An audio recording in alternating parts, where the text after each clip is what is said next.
boom, big excitement today because the book is doing great, and we hope you're feeling great. We're going to really have a great time this morning. How have you been, Dan Kurzman? Joe, it's wonderful to see you again. How'd you like my introduction? Did it make sense? Oh, the greatest introduction I ever had. Right. Can't top it, right? No, Anyhow, I appreciate it. It is a fact. I've got it here in print. The 3 Hollywood studios have been bidding for the rights. Was it the greatest United States naval disaster ever? The greatest sea disaster in the history of the Navy. Ocean. You're right. Oh, boy. Yeah. Dan, before we talk about the studio then and about the movie, a little bit on the incident, the research, what prompted the writing of a marvelously reviewed book called Fatal Voyage. Well, I did another book called Day of the Bomb, which dealt with the decision to drop the bomb on Hiroshima. And during my research, I found that the ship that brought the atomic bomb, the parts of the atomic bomb, over to the Far East, to the island of Tinian, was the USS Indianapolis, and that it was immediately after it left off the bomb in Tinian, it was sunk by a Japanese submarine, and the men were in the water for about 5 days. Nobody knew they were missing. Many of them were eaten up by sharks. Others went crazy and started killing each other and all.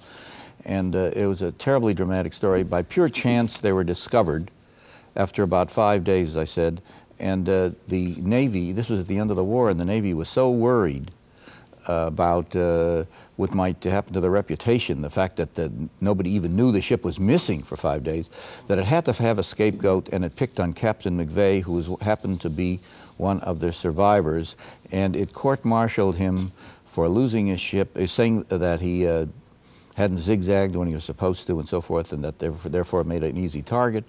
And the first time in the history of the U.S. Navy, the captain of a ship was court-martialed for losing his ship in battle, and he was finally convicted, and he ended up committing suicide. It's a terribly dramatic story. Back to a minute ago, you said that as these sailors became sort of delirious or crazed, right, Dan, from exposure, from dehydration, they just began stabbing and drowning their own right, comrades. That's right. This actually happened because, you know, they drank the salt water and they went insane, and some of them got it from the sun, and others as you said, from dehydration, and they thought they were the enemies.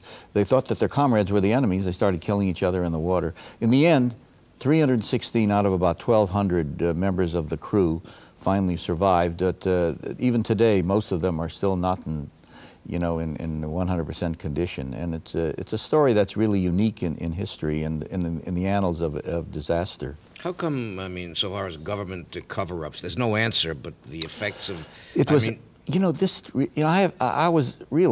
saying this literally, I was right, unable to sleep for some nights after really digging into the research on this story, which I found a lot of new material which had never been known, never been reported before. Cover-ups happening in a democratic society. I got to tell you, it was a terrible cover-up. I was once informed, I once read that the truth is, I mean, if the truth were known, there'd be mass hysteria. I mean, if they ever really... There was once a play on Broadway called, I think, The Truth Game, where everybody right, decided to tell the truth for 24 hours. Then nobody spoke to anybody after 24 hours because the truth, if it were really known about everything, there'd be mass hysteria. There'd be right, well, the reason, insane country. Well, the reason why they didn't want to tell the truth is because right, Admiral King, who was Chief of Naval Operations, and the Secretary of the Navy, Forrestal, were afraid that their own names would be blackened by this incredible disaster, which hardly anybody knows about. And yet it's the greatest disaster in history because they covered it up. Now, as I said, the reason was to just protect their own name, and they found this poor Captain McVeigh, who was really a hero in World War II. He won the Silver Star and all, and they used him, and they ruined his career and drove him to suicide. And I think it's not only the greatest sea disaster in American history, but the greatest moral disaster in naval history. You think that McVeigh court-martial decision you hinted might about to be soon nullified? Well, this is the point. This really makes me feel good. Right. Because as a result of much of the new information that I found in my book, Fatal Voyage, Congress is now taking it up, and Senator Lugar of Indiana has already appointed a committee to reinvestigate the whole situation with a view toward possibly exonerating the captain. And also Congressman Ireland of Florida is going to bring, who's a member of the House Armed Services Committee, is going to bring it up before the committee with a hope toward coordinating the situation with Senator Lugar, and perhaps exonerating the captain, which would be unprecedented in American history. But the information, Dan, that might have cleared him way back when, you hint somewhere here, was kind of secretly... was covered up. It was covered up. Edited out of the public This is document. the Fatal Voyage, I think, points out that this is one of the greatest cover-ups in American history, and even today, it's hard to get some of the information behind. I did get a good deal of information through my sources and obscure archives and so forth, but even today, the Navy is covering up a lot of this material because it was probably the most incredible act of negligence on the part of the U.S. Navy in its entire history, and that includes the story of the Iowa and you know, various other stories in which the Navy was involved. Now, I love the Navy, and it certainly did a tremendous job in World War II. It's just a shame that just a few individuals managed to blacken the name and then try to of the Navy and then try to cover up their own efforts. How many American ships were sunk, would you say, during World War II?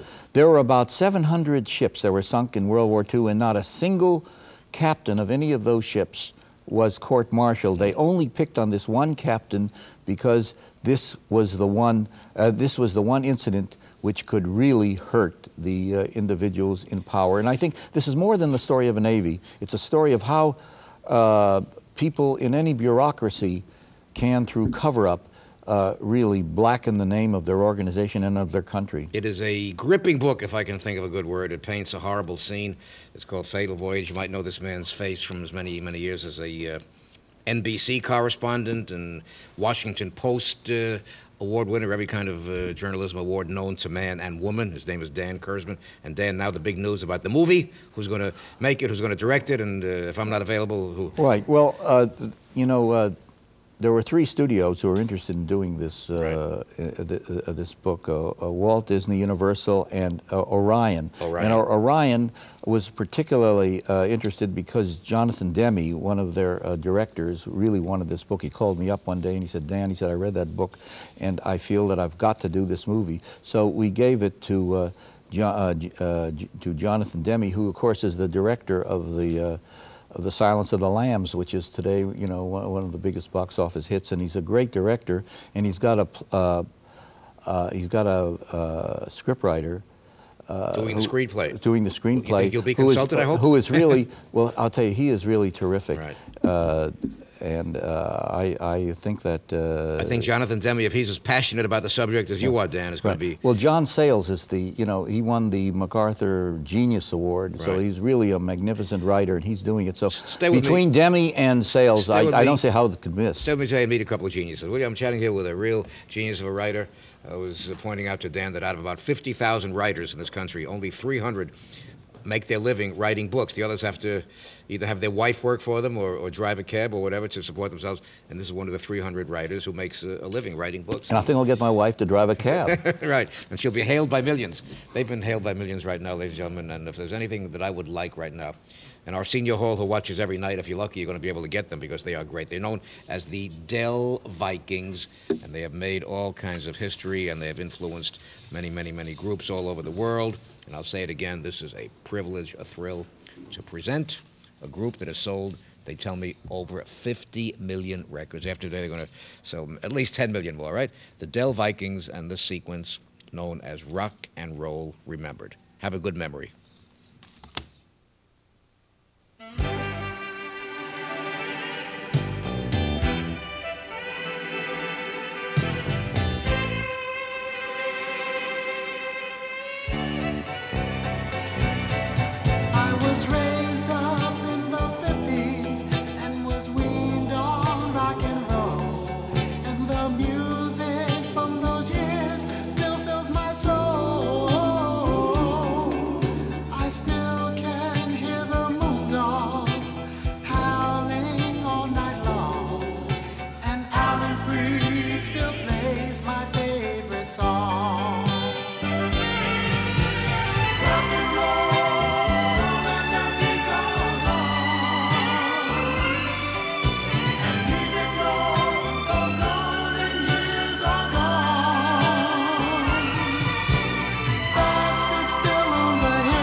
ashes.